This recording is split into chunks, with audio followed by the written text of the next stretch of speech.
रामायण में सभी राक्षसों का वध हुआ था, लेकिन सुपर्णखा का वध नहीं हुआ था।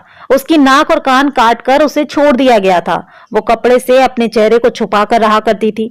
रावण के मर जाने के बाद वो अपने पति के साथ शुक्राचार्य के पास गई और जंगल में उनके आश्रम में रहने लगी। राक्षसों का वंश खत्म ना हो, इसीलिए शुक्राचार्य ने शिव जी की आराधना की। शिव जी ने अपना स्वरूप शिवलिंग शुक्राचार्य को देकर कहा कि जिस दिन कोई वैष्णव इस पर गंगा जल चढ़ा देगा, उस दिन राक्षसों का नाश हो जाएगा।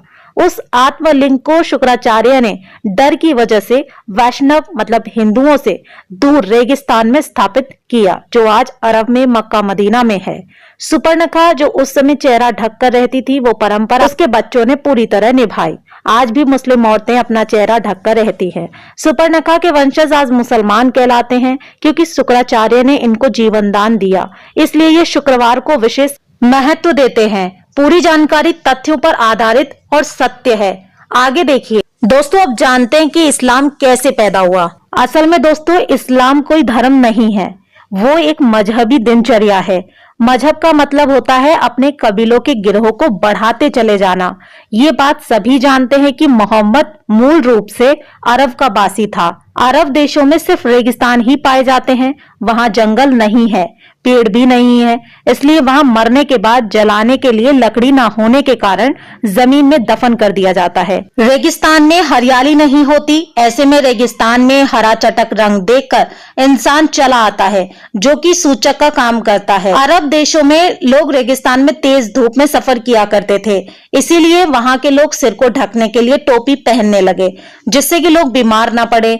अब रेगिस्तान में खेत तो थे नहीं, ना ही फल थे खाने को, तो वहां अनाज नहीं होता था। इसीलिए वहां के लोग जानवरों को काट कर खा जाते थे और अपनी भूख मिटाने के लिए इसे कुर्बानी का नाम दे दिया गया और एक प्रथा बना दी गई, फिर त्योहार बना दिया गया। रेगिस्तान में पानी की बहुत कमी रहती थी, इसीलिए लिंग यानी मूत्र मार्ग साफ करने में पानी बर्बाद ना हो जाए, इसीलिए वहां के लोग यानी इस मजहब के लोग अपना खतना करने लगे।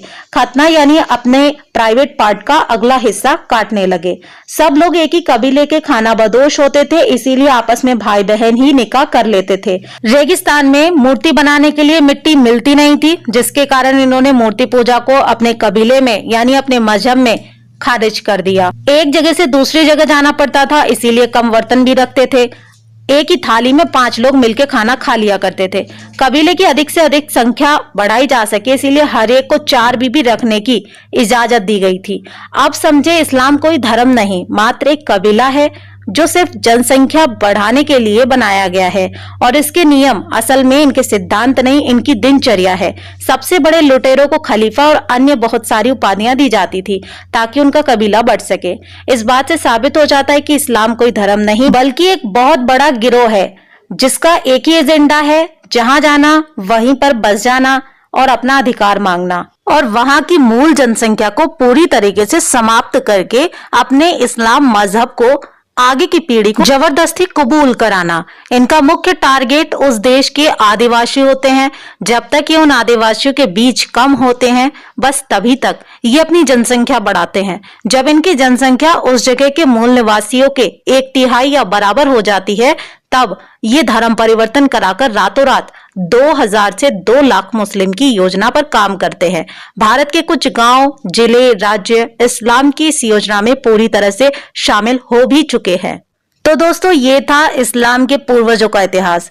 इनके पूर्वज कौन थे? इनके पूर्वज ही राक्षस थे। इसीलिए दोस्तों, मुसलमानों से देवताओं और धर्म वाली उम्मीद करना बिल्कुल बेकार है।